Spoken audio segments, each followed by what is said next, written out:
of shock and dismay that the entire nation must feel at the despicable act that took the life of the nation's president. On the personal side, Mrs. Eisenhower and I share the grief that Mrs. Kennedy must now feel. And we send to her our prayerful thoughts and sympathetic sentiments in this hour. General, how would you counsel the American people at this time? In the face of such a terrible thing, I'm sure the entire citizenry of the nation will join as one man in expressing not only their grief, but their indignation at this act, and will stand faithfully behind the government. General, could you tell us how you got the word? I was at a meeting for the United Nations, and while there, a member of the meeting was called out and came back and told us the news. Although at that time, we did not know the president was dead. We did not know when I got back here at that time that he was dead. But, matter of fact, we had the last message we had was one rather of hope. And the entire company merely paused for a minute at the request of the chairman, and each of us, in his own way, said a silent prayer for the president. Should there be any concern, sir, over national security at a time like this? No, I think the whole nation now would be almost all of us security agents. General Eisenhower, will the nation be all right in the few months ahead? Oh, I'm not going to predict anything of that. I just say this. The American nation is a people of great common sense, and they are not going to be stampeded or bewildered. Thank you, Mr. President. History have assassinations affected the political course of events? Well, of course, in Lincoln's assassination, the presidency went to a man who was a registered Democrat, Mr. Johnson. In Garfield, I doubt that there was any. And, of course, McKinley, that brought in Theodore Roosevelt. Of course, there have been other attempts in late years. Mr. Truman was at a grave threat to his life, and Mr. Roosevelt, just before he was inaugurated, you remember, down when Mayor Cermak was killed, ran a very grave risk. These things have happened, and it seems inexplicable to me, because Americans are loyal. And it's just this occasional psychopathic sort of accident that occurs, and I don't know what we can do about it. Could you say anything, General, about how people will feel abroad from all your experience with the United Nations and others? How will it be taken abroad? Well, I think they will be a bit bewildered. This, in the civilized countries of the world, this doesn't happen so often. And you remember in the starting of World War I, the murder of the Archduke Ferdinand, I think his name was.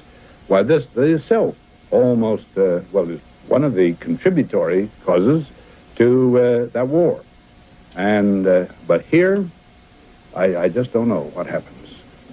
But we are a nation where our freedoms are allowed, or are observed in such a way that everybody is ready everybody is, you might say, capable of doing this if he's ready to put his own life on the line.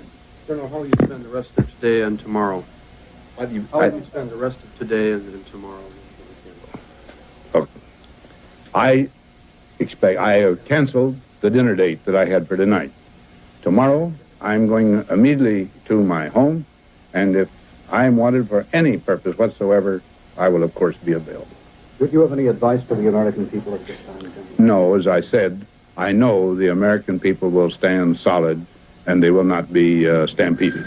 Thank you, Mr. President. All right. Thank you very much. Good night, fellows.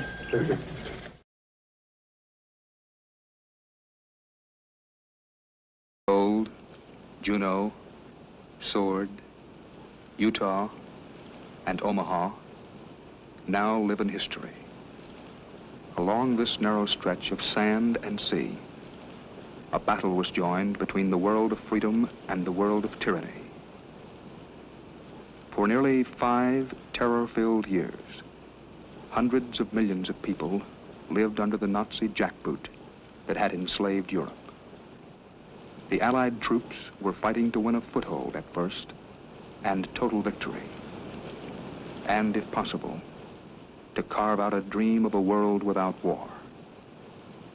20 years ago, in this, our own time, the largest invasion in history assaulted Hitler's European fortress.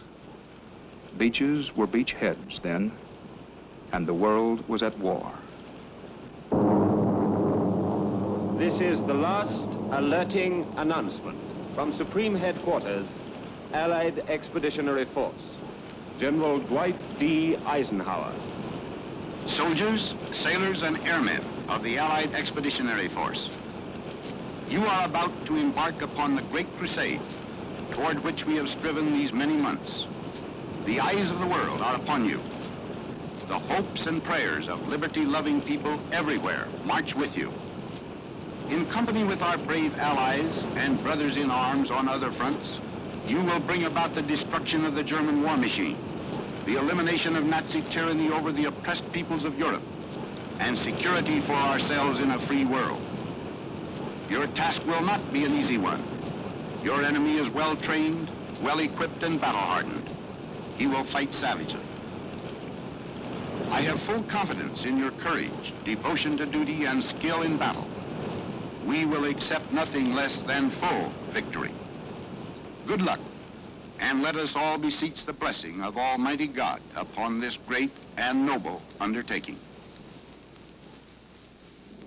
Well, you can see from back here, Walter, this was where the battle took place, and it was a natural thing to do because you knew you could blow out roads if necessary. But there were these 4 avenues, and that's what we were trying to get through. And of course, as the battle finally developed, why, everything went fine, but the first day was really a tough one. Look, here comes a little nun with a whole little... Pause for another parade. Yeah, that's something, isn't it? How's your sister? How do you do? How's your sister? Aren't they pretty children? If the GIs of 20 years ago could have seen that, that would have been something, wouldn't it?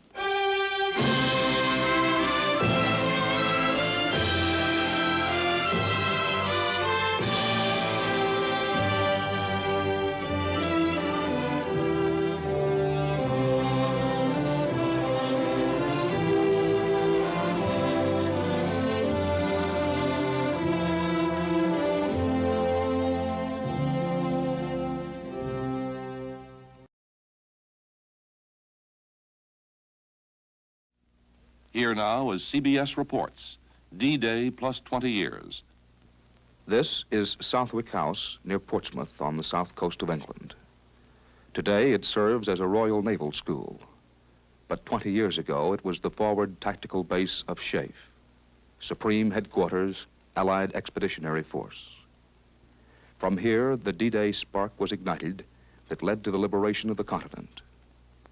To recapture the tempo of that time, General Eisenhower returned to the war room with CBS News correspondent Walter Cronkite, where the original invasion map has been preserved just as it appeared that morning of 6 June 1944, with the units frozen at D-Day, H hour.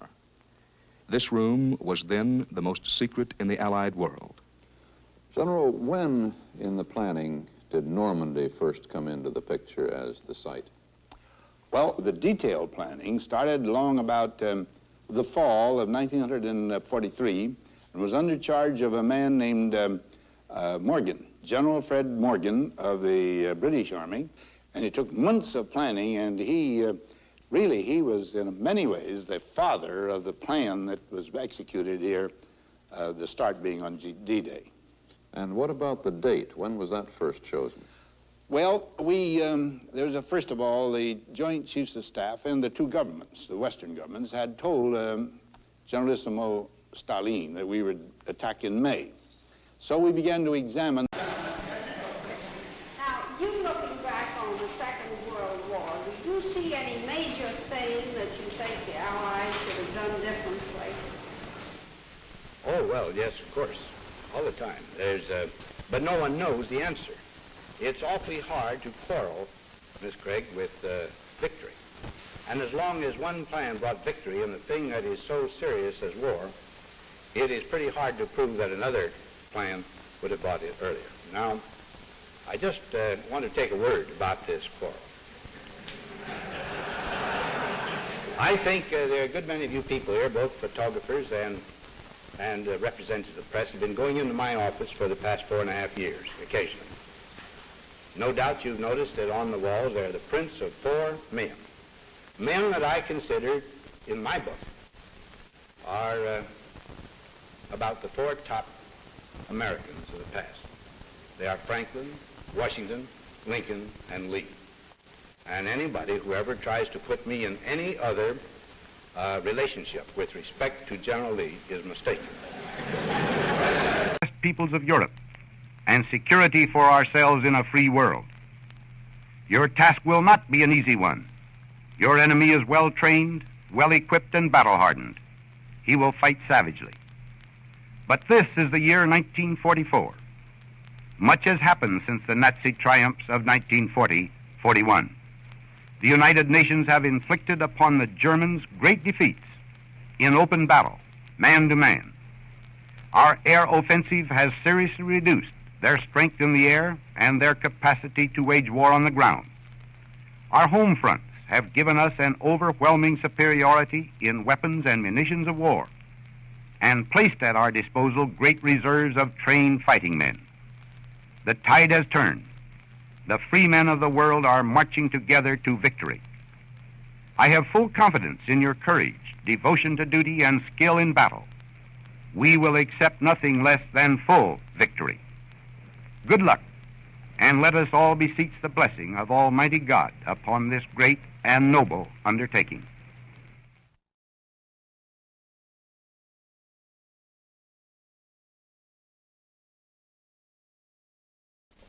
A basic safeguard of American liberty, or it wouldn't have been written as the Fifth Amendment to the Constitution. Although I must say I probably share the common reaction. If a man has to go to the Fifth Amendment, there must be something he doesn't want to tell.